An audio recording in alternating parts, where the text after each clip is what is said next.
What's going on, everybody? Kennybomb is in the building, and I told you guys we'd be doing more videos focused on the roster in WWE 2K25, but I also told you the next video would be focused on DLC wrestlers. But then I got a request to take a look at some wrestlers that I would like to see added directly from the Ruthless Aggression era. So today, we're gonna do exactly that. But first, I gotta let y'all in on a little secret. I will be giving away 3 copies of WWE 2K25. All you gotta do is drop a like on this video and smash that subscribe button if you haven't already. Because before this game comes out, I will be doing a live stream.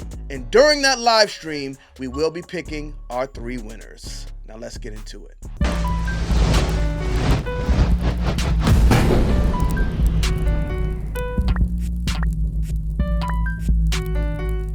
Run, boy, they coming on. Alright, so y'all know I like to start these things off with a bang, and this one might be a little controversial. I mean, maybe not. The first one we got here, it's Ric Flair. Now, you could say Ric Flair is not a star from the Ruthless Aggression era, but this is really where I got my connection with Ric Flair. Anything he did before this is what I don't care about. And I know the NWA and the WCW fans aren't going to like this, but growing up, I was a WWF kid. So in my personal opinion, the greatest point in Ric Flair's career was his run with Evolution. Even though that promo he had in WCW where he ripped all of his clothes off and did the elbow drop on the jacket was absolutely hilarious and maybe even one of the best promos of all time. He's not with AEW anymore, so that leaves the door open for Ric Flair to make it back into WWE games. Now the next one we have, let's go to the women's division, or the Divas division as it was back then. We got Kelly. Now growing up, I was not a big fan of Kelly. I was like, what is this lady out here for? She was just out there to look good, I guess, because in the ring, she wasn't good. But she is legendary. To the kids from that generation, Kelly is to them what Sable was to us. The people who got to experience the best wrestling, which came from the Attitude Era. Sable was a lot better than Kelly in the ring, though, I will say that. But the next one we got,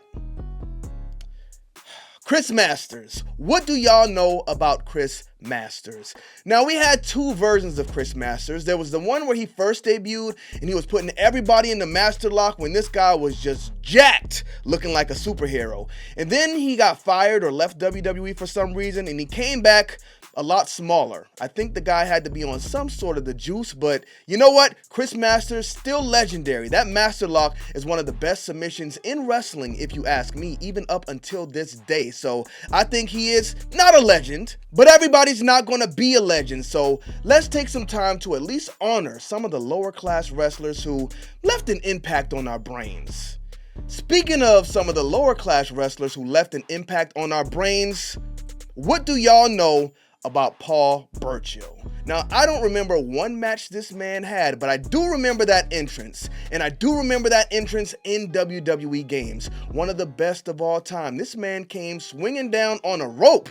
He was like a real-life pirate. And I thought the gimmick was great, but the man just didn't get it over as he could have. But you know what? As a little cookie, as a nice little throwback to the Ruthless Aggression era, I wouldn't mind seeing them add Paul Burchill to a WWE game. And it'll probably never happen, but I wouldn't be mad if it did, because a great entrance makes a very memorable wrestler. That's probably the only reason you remember Adam Rose as well. But let's go ahead and move on to the next row. And y'all know we got to start off with a banger. And with this one, some people will get it, but others obviously will not.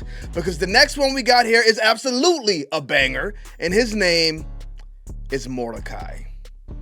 Now, during the Ruthless Aggression era, sure, we had some pretty good wrestlers, but Mordecai was a guy I saw tons of potential in. But this guy debuted, he got a few shots, and then they cooked him. He went in there with Rey Mysterio and lost the match, and then we never saw him again.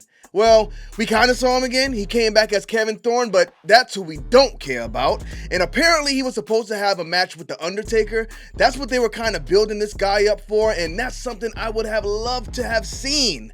But it never happened because of some out-of-the-ring stuff.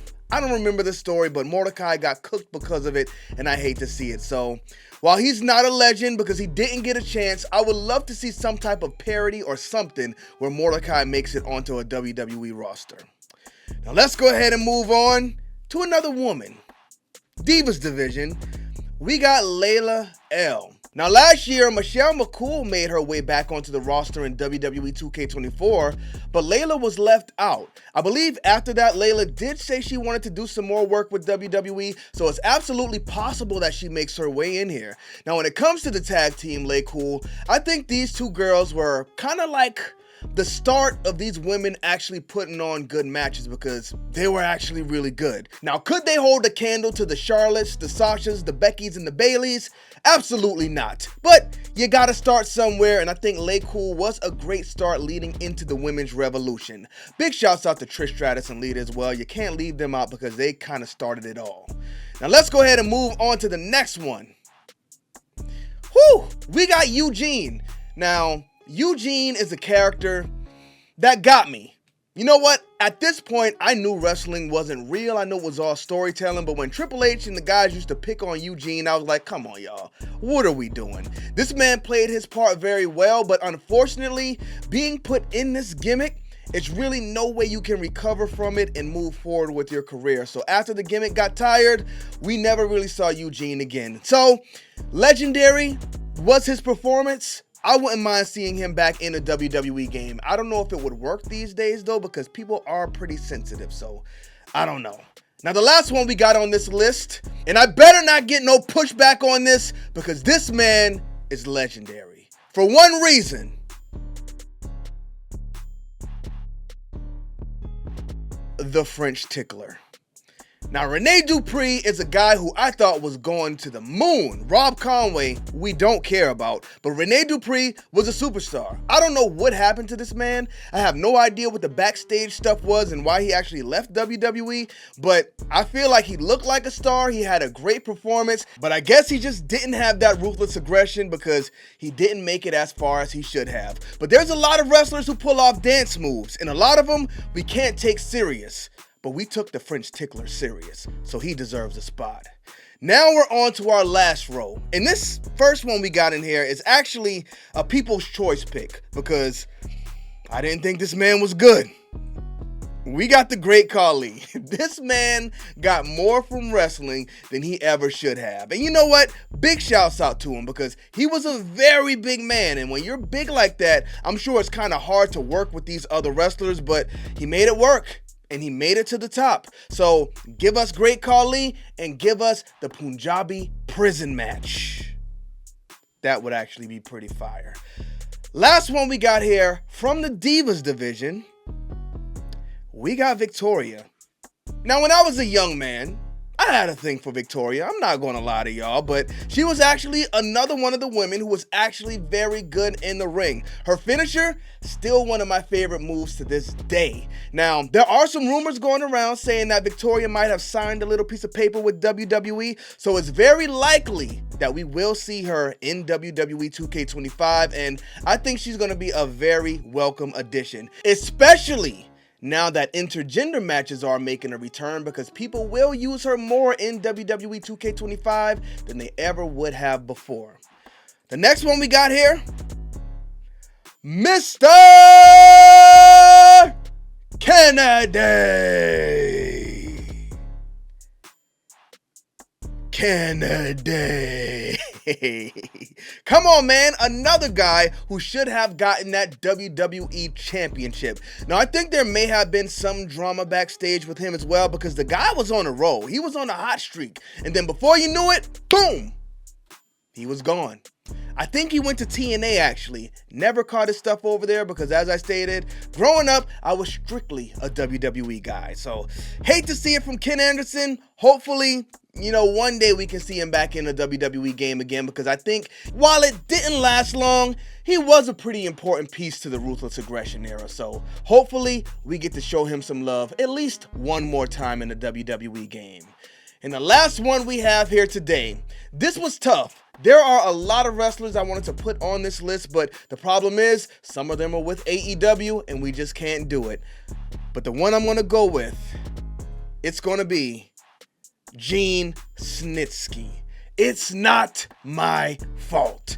Now, this was an interesting character because no matter what they gave this man, he made it work. He did some terrible things to Kane and his baby mama Lita, but I agree with him. At the end of the day, it wasn't his fault. I mean, he even came out with a fake baby in the arena, and this man kicked that baby across the arena. I think he missed his calling. He probably should have been a football player. But what he should have been doesn't matter. Because at the end of the day, he was a WWE superstar. And the thing that keeps me up at night is the fact that we may never see Gene Snitsky in a WWE game again. But who do y'all want to see from the Ruthless Aggression era in WWE 2K25 that we haven't seen in a WWE game in a long time? Let me know in the comment section, but thank y'all for tuning into this video. Don't forget to drop a like on it and smash that subscribe button if you have not already. Bomb Squad, let's get to that.